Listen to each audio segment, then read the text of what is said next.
오늘 은혜 받으신 하나님 말씀은 신약성경 요한복음 3장 16절 되겠습니다. 요한복음 3장 16절 한 절입니다.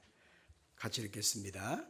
하나님이 세상을 이처럼 사랑하사 독생자를 주셨으니 이는 그를 믿는 자마다 멸망하지 않고 영생을 얻게 하려 하심이라. 아멘. 우리가 교회에 입문하면 제일 먼저 대하는 성경 본문이 바로 요한복음 3장 16절입니다. 하나님이 세상을 이처럼 사랑하사 독생자를 주셨으니 이는 그를 믿는 자마다 멸망치 않고 영생을 얻게 하려 하심이라.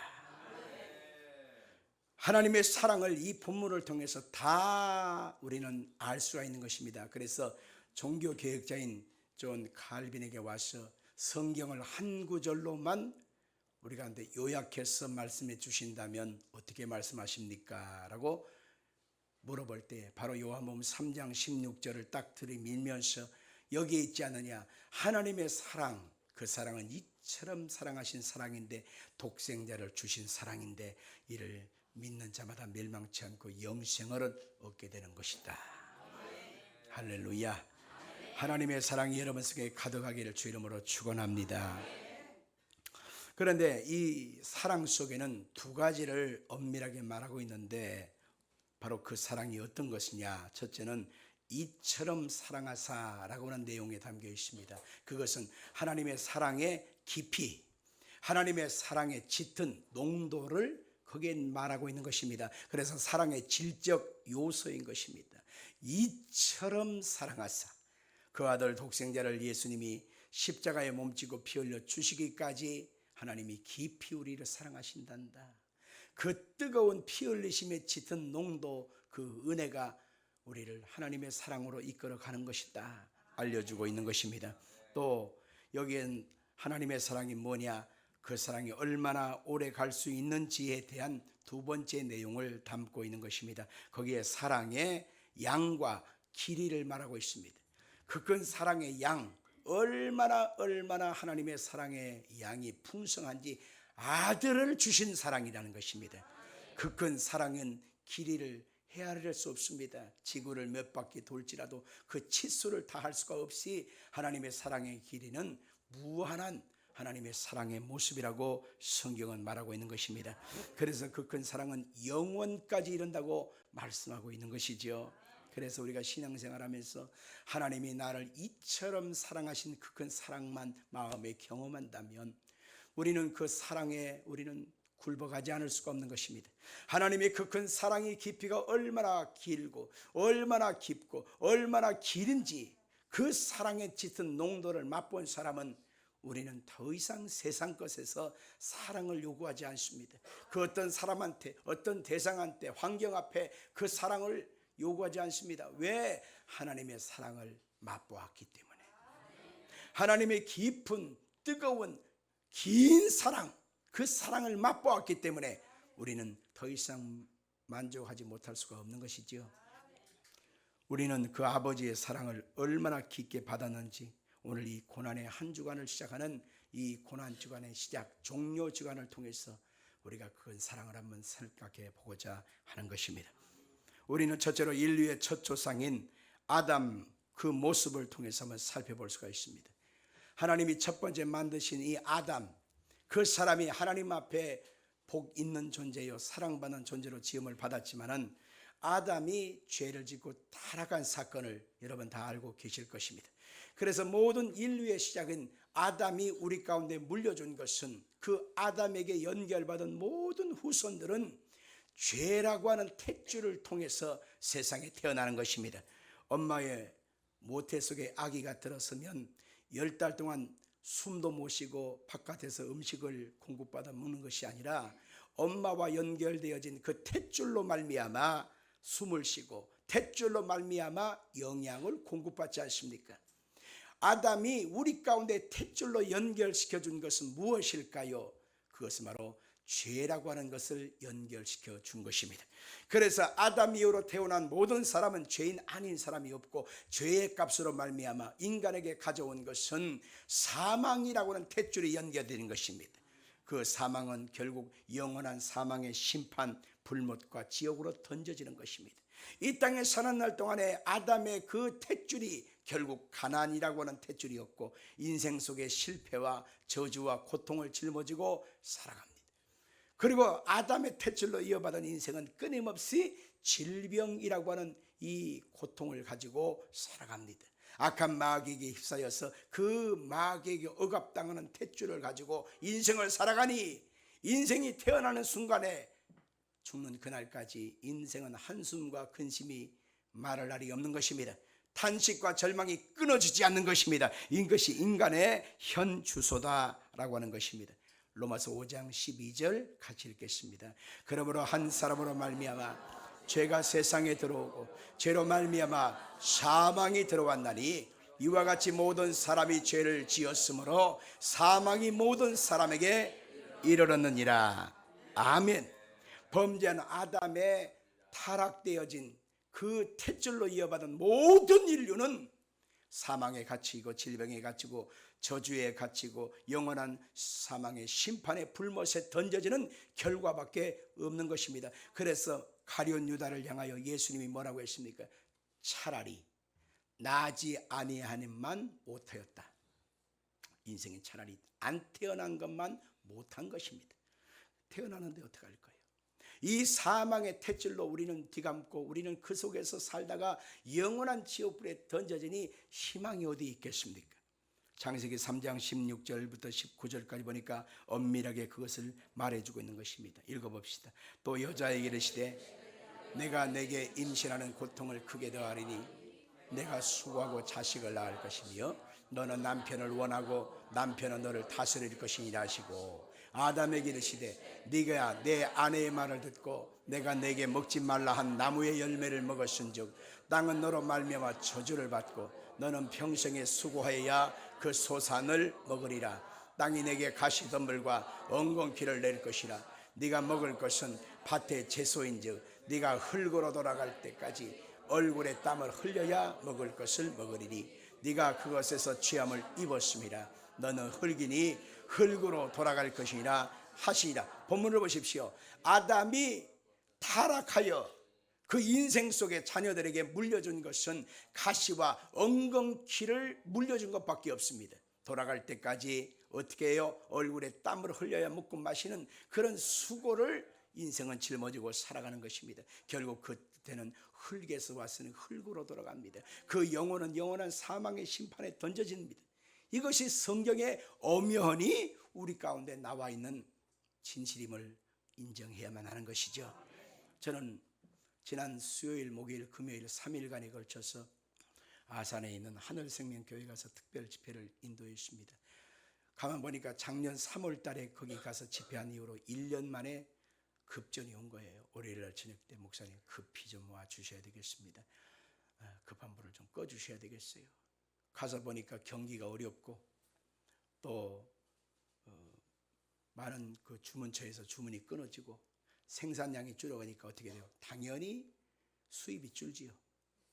이 떡을 만들어서 그걸 가지고서 선교에 바침이 되는데 공장이 운영이 안 되니까 당연히 물질이 안 돌죠. 그래서 많은 어려움을 겪고 있는 상황인 것을 말씀하시더라고요. 그래서 갈 때가 됐구나. 갔어요. 가서 3일 동안 아주 그냥 목이 쉬도록 말씀을 전하고 돌아왔습니다. 어떤 마음이냐면은 응급실에 어떤 사람이 119 차를 타고서 이렇게 오게 되잖아요. 그러면 응급실에 가서 이거 급한 환자입니다. 수술 들어가야 되겠습니다. 그러면 급하게 수술실로 들어가서 수술을 하고 중환자실에서 살려내지 않습니까? 마치 그런 기분이 들더라고요.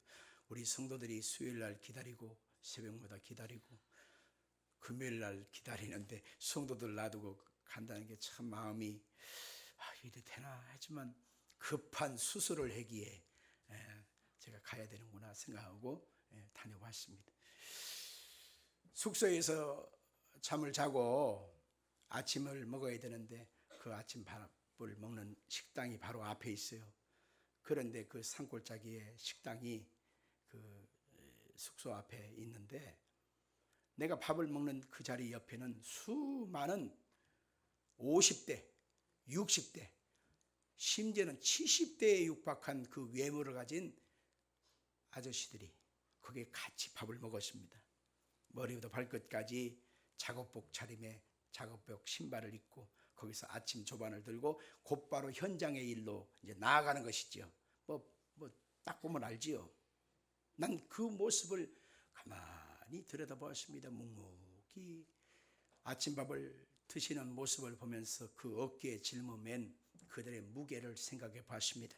가장이라고 하는 무거운 짐을 어깨에 메고, 아버지라고 하는 짐을 어깨에 메고, 남편이라고 하는 어깨에 짐을 메고 오늘도 묵묵히 일하고 수고하는 그 모습을 보면서 그 어깨에 많이 힘들어하는 모습을 보았고, 오늘날 이 시대를 살아가는 우리 시대의 사람들의 모습을 거기서 생각해 보았습니다. 우리가 인생을 이렇게 힘들게 어렵게 살아가야 될 이유가 없어요. 아담이 하나님께 범죄하여 그 범죄한 대가가 결국 우리 가운데 물려주었는데, 수고와 땀을 흘리며 한숨과 탄식과 절망과 가난과 질병과 아픔을 사람들에게 물려준 것밖에 없는 것입니다. 그러면 우리는 이렇게 살다가 끝날 자인가요? 아닙니다. 하나님은 우리에게 새로운 우리의 주님, 새로운 구원의 길, 바로 예수님을 주셨다는 사실입니다. 인류의 조상을 아담이라고 말하면 아담은 범죄한 인간의 조상이지요. 이렇게 가면 우리는 사망과 심판에 던져지고 마는 것입니다. 희망이 없는 것입니다. 그런데 하나님께서 이 사랑하는 백성들을 위하여 하나님이 새로운 조상, 새로운 구원을 이루셨는데, 그것이 바로 예수님을 보내신 사건이라는 것입니다. 예수님과 우리는 십자가에 흘리신 보혈의 피로 말미암아 믿음의 탯줄이 다시 한번 연결되어진 것입니다.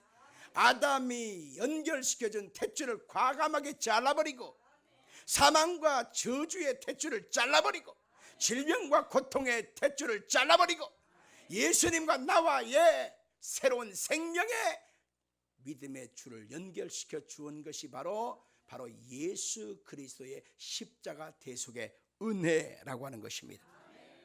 예수님의 피의 은혜로 말미암아 우리는 사망도 물러가고, 질병도 물러가고, 저주와 심판도 물러가고, 하나님의 은혜와 사랑을 공급받는 새로운 축복의 라인이 형성되게 된 것입니다. 그래서 로마서 5장 19절을 한번 보면 알 수 있습니다. 같이 읽습니다. 한 사람이 순종하지 아니함으로 많은 사람이 죄인 된 것 같이 한 사람이 순종함으로 많은 사람이 의인이 되리라.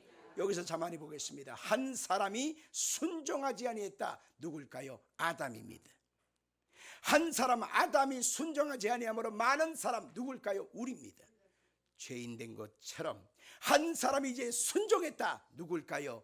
예수님이지요. 그래서 많은 사람, 여러분과 제가 하나님 앞에 의인되어진 은혜를 얻게 되었다는 것입니다. 이것을 다른 말로 복음이라고 말하는 것입니다. 16절을 같이 보겠습니다. 또 이 선물은 범죄하는 한 사람으로 말미암은 것과 같이 아니하니 심판은 한 사람으로 말미암아 정죄에 이르렀으나 은사는 많은 범무롭다 하심을 이름이라. 아멘. 하나님께서 우리 가운데 주신 십자가의 피 흘리심의 은사는 많은 범죄로 말미암아 의롭다 하심에 이르게 되었다는 것입니다. 예수님 앞에 우리는 의롭게 되어지고, 하나님 보실 때 우리는 사랑받는 자녀가 되었다라고 하는 것입니다. 이것을 우리 가운데 주신 은혜, 이것을 우리가 믿게 되었다고 하는 것, 이것이 얼마나 큰 사랑이냐 성경은 강조하고 있는 것입니다. 다 받을 만한 자격이 있고 다 받을 만한 기회가 있는 것 같아도 그것을 믿음으로 아멘 하는 사람이 있고 끊임없이 거부하는 사람도 있다는 사실도 알아야 합니다. 저는 유명한 책을 하나 읽어본 적이 있습니다. 삼성그룹을 창업한 이병철 회장 이야기입니다. 이 회장님이 평생을 걸쳐서 삼성그룹이라고 하는 대그룹을, 세계적인 회사를 세웠잖아요. 근데 늙음하게 이분이 몸에 안 좋아서 진찰해 보니까 폐암이 퍼져버린 거예요.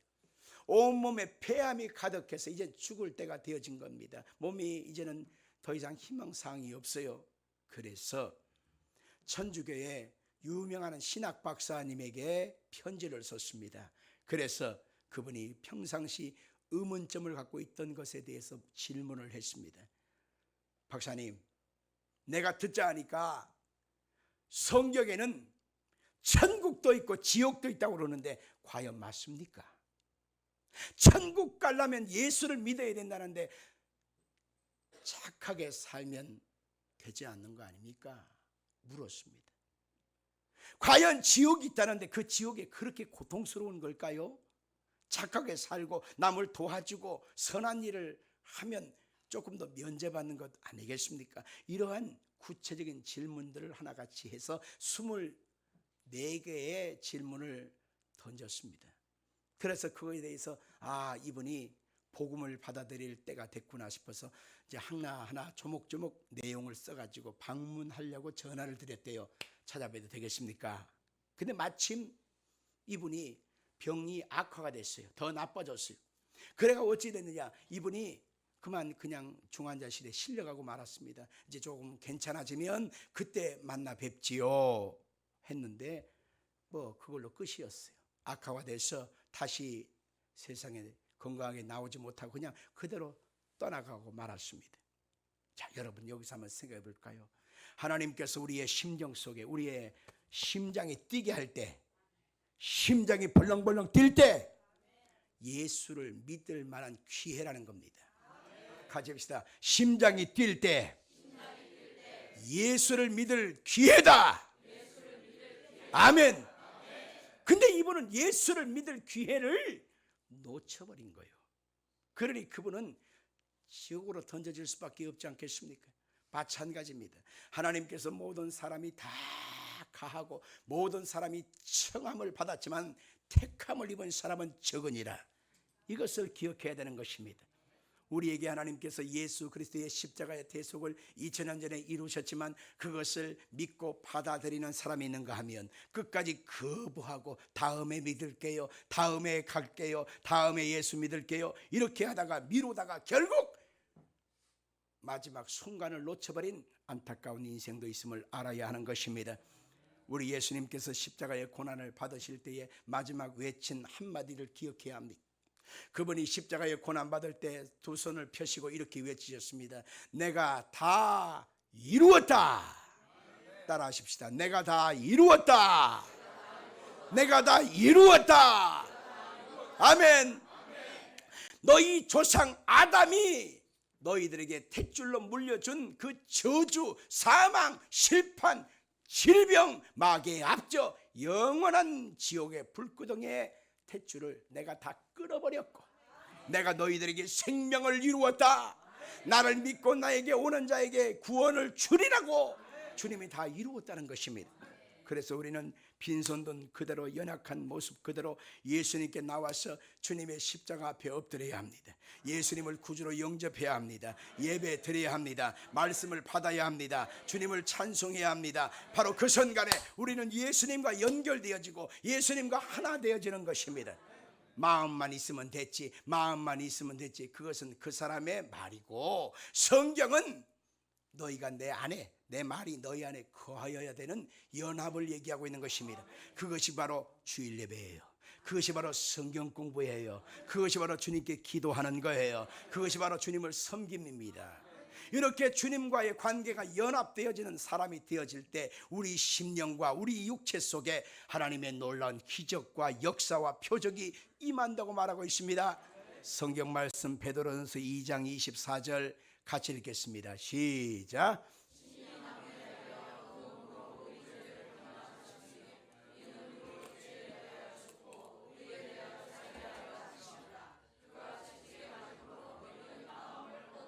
같이 합시다. 예수님이 채찍에 맞음으로 내가 나음을 입었다. 아멘. 예수님께서 40에 하나는 감화 받은 그 채찍으로 주님이 39대를 맞으신 것입니다. 그 채찍 끝에는 쇠고랑이 달려서 휘둘러서 한번 딱 때리면 몸속에 그것이 박히고 잡아챌 때 거기에서 살점이 두두둑 떨어져 나오는 것입니다. 예수님이 채찍 맞으신 그 은혜가 결국 너희들에게 임하시면 너희들이 나음을 얻게 된다는 것입니다. 마음의 고통도 상심도 아픔도 괴로움도 육신의 온갖 질병도 주님의 보혈의 피로 말미암아 깨끗함을 얻게 되는 것입니다. 이것이 바로 주님의 약속인 거예요. 그래서 우리가 예수 이름으로 기도하고 예수 이름으로 간구할 때에 어둠이 떠나갈 뿐만 아니라 내 몸의 모든 질병과 고통에서 우리는 자유함을 얻게 된 것입니다. 그래서 예수 그리스도 안에 들어온 사람은 이제는 아담의 탯줄로 이어받은 그런 생각을 끊어버리고 예수 안에서 우리는 복되고 아름다운 생각, 믿음의 거듭난 생각, 주님의 은혜를 입은 생각을 믿음으로 고백해야만 하는 것입니다. 우리는 더 이상 가난해질 수가 없고 실패의 삶이 나의 운명이나 숙명과 팔자처럼 받아들여서는 안 되는 것입니다. 예수 그리스도 안에서 영혼도 잘되고 범사도 잘되고 강건한 은혜가 내게 있다는 사실을 믿고 그렇게 되기를 소망해야 하는 것입니다. 갈라디아 3장 7절 보겠습니다. 그런즉 믿음으로 말미암은 자들은 아브라함의 작손인 줄을 알지어다. 또 하나님이 이방을 믿음으로 말미암아 의로 정하실 것을 성경에 미리 알고 먼저 아브라함의 복음을 전하되 모든 이방인이 너로 말미암아 복을 받으리라 하였느니라. 잠깐 보겠습니다. 하나님이 이방을 믿음으로 말미암아 의로 정하실 때에 성경이 미리 알고 계셨다는 것입니다. 그래서 하나님이 자격도 없는 아브라함을 주께서 부르셔서 복음을 받아들이게 하셨다는 거예요. 그가 자격도 없는 자이지만 주님의 약속을 믿음으로 의롭게 된 것처럼 이방인인 너희들도 바로 아브라함처럼 믿기만 하면 의롭게 되어지고 믿음으로 받아들이기만 하면 하나님의 그 약속과 복을 받게 만들어 주셨다는 거예요. 그냥 어떤 큰 대가를 치러야 된다. 너희들이 한두 푼 갖고 그게 될 줄 알아? 정성이 부족해. 뭐 얼만큼 갖고 와야 돼. 이렇게 대단한 어떤 요구를 성경은 일절하지 않습니다. 이미 예천년 전에 예수님께서 십자가의 대속제물이 되어 주신 것 그 이상으로 우리한테 내놓을 것이 없어요. 그렇기 때문에 예수 그리스도의 십자가 대속의 은혜를 마음속에 믿고 그 십자가의 대속의 은혜 앞에 나오기만 하면 하나님의 은혜와 사랑과 긍휼이 우리 가운데 흘러 넘쳐나게 되는 것입니다. 고린도전서 15장 20절 보겠습니다. 그러나 이제 그리스도께서 죽은 자 가운데서 다시 살아 잠자는 자들의 첫 열매가 되셨도다. 사망이 한 사람으로 말미암았으니 죽은 자의 부활도 한 사람으로 말미암는도다. 아담 안에서 모든 사람이 죽은 것 같이 그리스도 안에서 모든 사람이 삶을 얻으리라. 아담 안에서 모든 사람이 다 죽은 자요 저주와 슬픔과 질병과 악한 마귀와 함께 영원한 멸망에 처한 자예요. 그러나 이제는 예수 그리스도 안에서 모든 사람이 새 삶을 영생을 아멘 하세요. 새 삶을 영생을 희망을 얻게 된 것입니다. 이것이 바로 복음인 것입니다. 그래서 우리는 셋째로 두 인류의 자아상을 비교하면서 우리는 어디에 서야 될 것인가를 명백히 고백해야 하는 것입니다. 두 인류의 자아상이라 하면 첫 번째 아담 안에서 사람들의 자아상을 살펴볼 수 있습니다.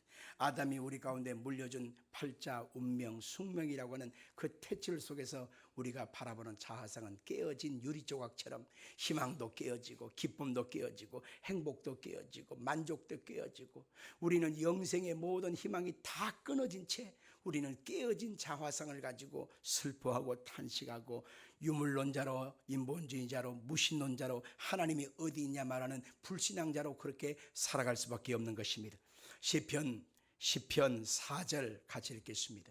악인은 그 교만한 얼굴로 말하기를 여호와께서 이를 감찰하지 아니하신다 하며 그의 모든 사상에 하나님이 없다 하도다. 모든 사상 속에 하나님이 어디 있어? 하나님이 어디 있어? 하나님 있으면 내놔봐. 내 주먹을 믿어. 이런 교만하고 오만 방자한 그런 말들을 수없이 하지 않습니까? 배우면 배운 사람만큼, 좋은 학교 나온 사람은 가진 그 나온 만큼, 많은 재산을 가진 사람은 가진 만큼, 권력이 있으면 권력이 있은 만큼 하나님이 없다 말하는 것은 다 똑같이 말하는 거예요. 바로 이것이 인간의 현주소지요.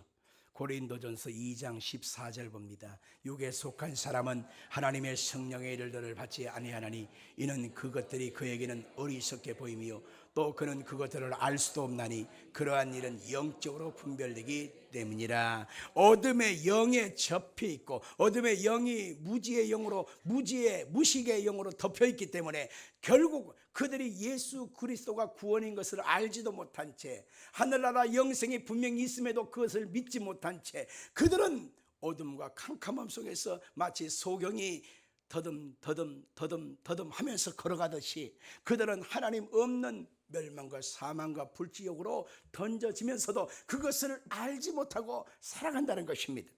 그래서 우리가 우리의 심령 속에 하나님의 믿음이 있다는 것, 우리 속에 하나님이 믿어진다는 것, 주님께 나올 수 있다는 것, 여러분 지금 아멘 하지만 아멘 할 수 있다는 것, 이것이 바로 하나님 앞에 큰 은혜요 복이라고 하는 것입니다.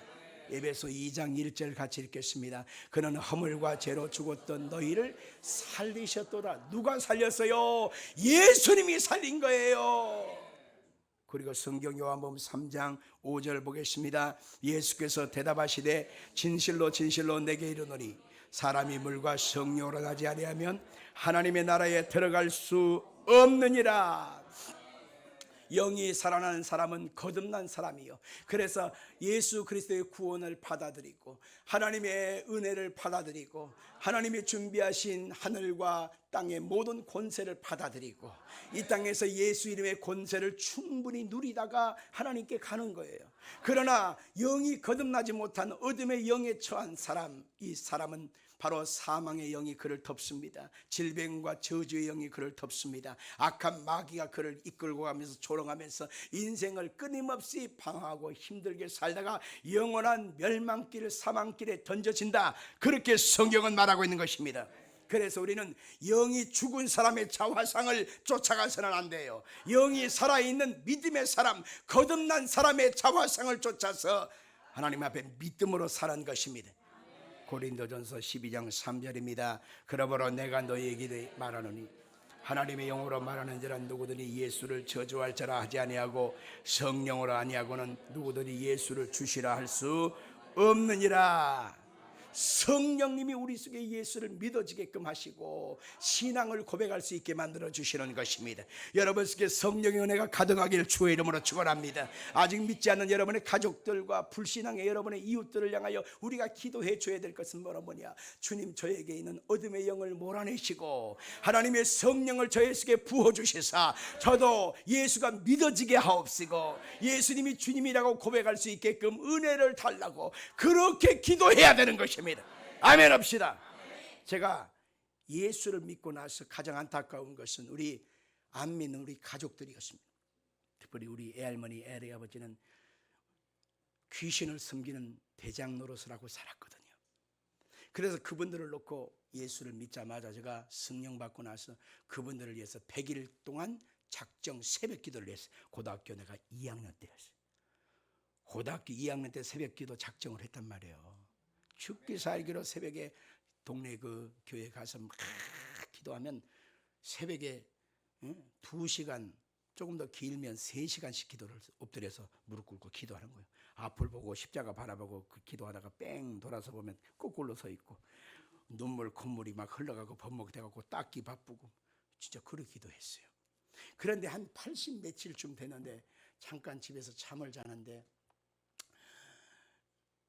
우리 외할아버지 외할머니 집이라고 하는 그 집의 대문이 쫙 열린 거예요. 그리고 방문이 쫙 열린 거예요. 그러고 나서 외할머니 외할아버지가 그 마루에 서서 와라 어서 와라 어서 와라 이렇게 손짓하는 게 보이는 거예요. 그래서 그거를 거기 새벽기도하는 교회 목사님한테 여쭤보니까 하나님이 응답하신 거예요. 빨리 가서 전도하시라고. 그래가지고는 학교를 하루 쉬었어요. 하루 쉬고 엄마랑 같이 거기 가서 보니까 진짜로 그 현상이 있는데 그 우상 귀신을 섬기던 그 흔적들을 아주 그냥 너무너무 지지리도 그냥 쳐다도 보기 싫다는 거예요. 그거 아니면 죽는 줄 알았던 분들인데 그래가지고는 이래저래 해서 기도했다고 이제 예수를 믿을 때라고. 그런데 저 우상단지 저거를 내가 어떻게 할 수가 없네. 그러니까 그 교회 동네 이웃교회 목사님을 모셔다가 예배 드리고 그걸 다 끄집어서 마당에 다 던져놓고 불 싸질러서 다 태워버렸어요. 할렐루야. 그러고 나서 그분들이 예수를 영접하고 나서 열심히 교회를 다니고 그 양반이 이제 권사님이 되셔서 천국 갔잖아요. 바로 그것입니다. 예수를 알지 못하기 때문에 어리석어서 길을 모르기 때문에 핍박하고 어리석어 미련하게 행동하는 것입니다. 예수를 알지 못하니까 지 주먹이 다인 줄 알고 지가 가진 것이 다인 줄 알고 교만하고 그렇게 살아가는 것입니다. 핍박하고 살아가는 것입니다. 그들 속에 하나님의 성령님이 임하여서 그 아집이 깨어지게 하옵소서. 예수님을 주님으로 영접할 수 있게 해 주옵소서. 우리는 그렇게 계속해서 옆에서 기도해 주면 어느 날 어느 때 하나님의 성령님이 그 영혼을 붙잡아서 구원의 역사를 이루어 주시는 것입니다.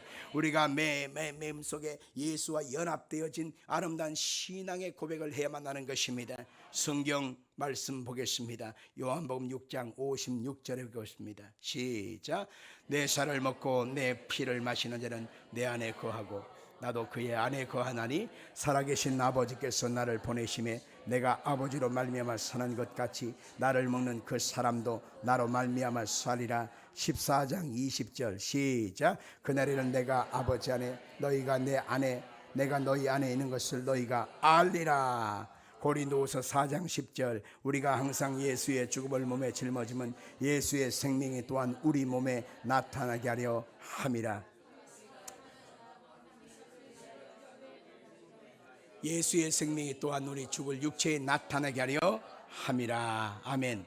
이 본문을 계속해서 보면 예수님과 나는 보혈의 피로 말미암아 연합되어진 관계라고 하는 것입니다. 같이 해봅시다. 예수님과 나는 연합되었다. 하나 되었다. 아멘. 그래서 예수님이 십자가에 죽으실 때 나도 죽은 거요. 예수님이 부활하실 때 나도 산 거요. 예수님이 승천하실 때 나도 하늘로 승천하는 것이고 예수님의 천국이 곧 누구 거냐? 내 것이 되는 거예요. 그래서 우리는 이렇게 고백합니다. 따라하십시다. 예수 죽음, 나의 죽음. 예수 부활, 나의 부활. 예수 승천, 나의 승천. 예수 천국, 나의 천국. 믿으시면 아멘 하십시다. 매 순간마다 우리가 예수 그리스도의 나라가 내 속에 임하여 있다는 사실을 우리는 잊지 말아야 합니다. 그래서 내게 주신 예수의 권세를 가지고 끊임없이 환경을 향하여 명령합니다. 해결될지어다. 어둠의 약한 영들을 향하여 명령합니다. 악한 귀신아 예수 이름으로 명하노니 떠나가라. 질병에게 명령합니다. 너는 더 이상 내 몸에 들어와서 나와 함께 끊임없이 살 것처럼 말하지만 나는 너를 거부한다. 왜냐하면 예수님이 채찍에 맞음으로 내가 나음을 입었기에 내 몸속에 들어있는 이 질병아 몸과 마음을 괴롭히는 악한 영들아 예수 이름으로 명하노니 떠나갈지어다. 떠나갈지어다. 떠나갈지어다. 우리는 예수와 연합되어진 것을 마음에 굳게 붙잡고 예수 그리스도 이름의 권세를 가지고 오늘 하루를 승리하며 살아야만 하는 것입니다. 아멘 하십시다. 이사야 41장 10절을 같이 보겠습니다. 두려워하지 말라. 내가 너와 함께함이라. 놀라지 말라. 나는 내 하나님이 됨이라. 내가 너를 굳세게 하리라. 참으로 너를 도와주리라. 참으로 나의 의로운 오른손으로 너를 붙들리라. 아멘. 제가 우리 교인들을 이렇게 가만히 살펴보면 참 여러분들은 한 분 한 분이 얼마나 귀한지 몰라요. 성품으로 보면 천사 같고 여러분들의 재능을 보면 정말 살짝만 땡겨주고 살짝만 손잡아서 탁 일으켜주면 여러분들은 대단한 분들이 많이 나올 것 같아. 아멘. 진짜예요. 우리가 세상살이 힘겨울 때 손 딱 잡고 쫙 올려 맞추면 힘을 내서 올라갈 수 있잖아요. 이런 현상을 말하고 있는 것입니다. 우리가 세상 속에 살아갈 때에 하나님이 도와주시겠대요. 의로운 오른손으로 나를 꽉 잡고 이끌어 주시겠다는 거예요. 믿어지면 아멘 하십시다. 하다못해 어느 기업에 중직 임원들이 내 친척이라고 합시다. 그럼 내가 신입사원 어떤 응시를 했을 때 인센티브가 있을까 없을까? 입김이 있을까 없을까? 있어요. 세상살이가 다 그렇습니다. 다 나름대로 인맥이 있고 뭣도 있고 다 있어요. 그런데 우리는 그것조차도 없다 할 때 우리의 마음속에 꼭 기억해야 될 일은 예수님은 계시다는 것입니다. 하나님의 손이 나를 붙들고 있다는 것을 믿으시길 바랍니다. 내 힘으로 능으로 감당할 수 없는 현실과 상황 속에서 주님이 이 손을 꽉 잡고 걱정하지 마라, 내가 있어. 네 주변에 아는 사람, 힘 있는 사람, 능력 있는 사람, 도와줄 사람은 없어도 걱정하지 마라, 내가 있다니까. 하나님이 그렇게 지금 말씀하고 있는 거예요. 그래서 우리는 예수 그리스도의 십자가 은혜를 꼭 붙들고 믿음으로 나아가면 하늘의 문이 열리고 승리의 삶을 우리가 누리고 살 수 있는 것입니다. 저는 국민일을 보다가 유명한 이정은 교수에 대한 기사를 읽었습니다. 이분은 서울대학교 법대를 나왔어요. 아주 머리가 좋은 사람입니다. 근데 이 사람이 지금 현재 울산대 법학과 교수로 있는데, 이 사람이 아주 생긴 것과는 다르게 정반대의 행동을 하고서 살았습니다. 이 사람이 뭐냐? 법 철학을 전공하다 보니까 이 사람이 법에 대해서는 박사잖아요. 근데 이 사람이 하나님의 손에 쓰임받는 자가 아니라 귀신에게 쓰임받는 자가 돼서 불교 철학에 심취가 돼서 불교는 넓히고 기독교는 핍박하는 일에 앞장섰어요. 그래서 이 사람이 끊임없이 한 짓이 뭐냐면 공립학교에서 예배 드리고 찬송하고 기독교 이념을 전하는 것은 있을 수가 없다, 그렇게 말을 했어요. 그리고 공무원 단체 속에 들어가서 종교는 자유인데 종교적인 중립을 공무원들은 해야 된다라고 법 제정을 한 사람이 이 인간이에요. 차별금지법을 처음 기초를 한 사람이 저 인간이에요. 이 사람이 온갖 기독교를 핍박하고 하나님 나라를 회파하는데 주동자 역할을, 왜? 저만큼 공부를 많이 한 사람이, 대단한 사람이 없었기 때문이죠. 그렇게 하나님 나라를 회파하면서 인생을 살던 사람이 어느 날 방송을 들었는데, 기독교 방송 들었어요. 왜? 믿기 위해서가 아니라 기독교의 그 유명한 목사님의 설교를 들어서 흠을 잡으려고, 뭔가의 약점을 잡으려고 설교 방송을 라디오를 통해서 듣고 가는 거예요. 근데 어느 순간에 그 말씀을 듣는 순간에 성령님이 팍 역사하셔서 심령이 뭔가 짜릿하면서 전율을 느끼더라는 거예요.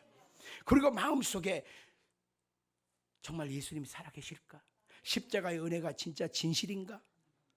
그렇게 계속 의문점을 가지고 계속 말씀을 듣는데 하나님의 성령이 그 속에 역사해 주시더라는 것입니다. 그래서 내가 죄인이구나, 그 말씀 속에서 내가 죄인이구나, 그 죄값을 해서 예수님이 죽으셨구나, 그래서 부활하심으로 말미암아 누구든 이제 나의 의로 구원받는 것이 아니라 예수님을 통해서 구원받는 것이구나, 그 짧은 순간에 그것이 믿어지더라는 거예요. 여러분들, 그 이론과 철학으로 박사 노릇하면서 인생 살았던 사람이 인생을 갑자기 바뀔 수가 있나요? 이게 안 되는 거예요. 근데 하나님의 성령께서 오셔서 그 속에 하나님의 믿음을 집어넣고 은혜를 집어넣고 하나님이 거듭나게 만들어 준 것입니다. 그래서 그 순간에 그는 예수님을 구주로 영접하게 되어지고, 그 사람이 마음속에 그렇게 거부하던 예수를 붙잡고 예수 이름으로 기도하기 시작해요. 하나님의 성경을 믿음으로 받아들이고 주일날 교회에 출석하고 예배를 드리기 시작해요. 놀라울 노자가 아닙니다. 얼마나 대단한 일이 아니겠어요. 근데 그 사람이 변하여서 지금은 어떻게 됐냐? 많은 학생들에게 예수님이 주님이라고 전도하고 있고, 기독교의 복음을 전하고 있고, 성경을 가르치고, 그분이 지금 뭐가 된 줄 알아요? 목사 안수 받아갖고 목사님이 됐어요. 언젠가 우리 교회에 한번 꼭 모시고 싶은 귀한 분입니다. 언젠가 꼭 한번 모시고 싶어요. 스케줄이 너무 바쁜 분이기 때문에 웬만하면 못 가는데 좌우지간 꼭 한번 모시고 싶은 아주 귀한 분입니다. 마찬가지예요.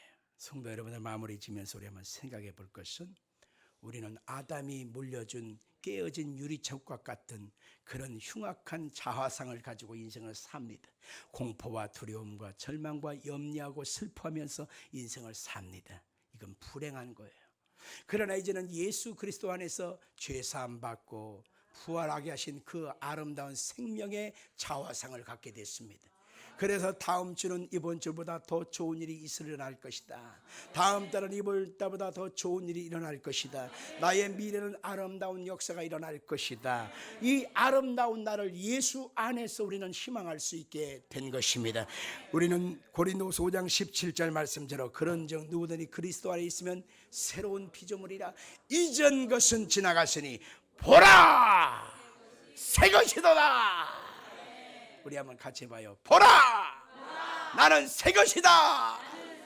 나는 새 것이다. 아멘. 이러한 복된 믿음 속에 우리는 고난 주간을 우리는 보내야 돼요. 큰 은혜가 십자가의 대속을 통해서 이루어졌으니 나는 예수님의 은혜로 산다. 나는 예수의 생명으로 산다. 이것을 결코 여러분 잊지 않고 승리하기를 주 이름으로 축원합니다. 여러분 다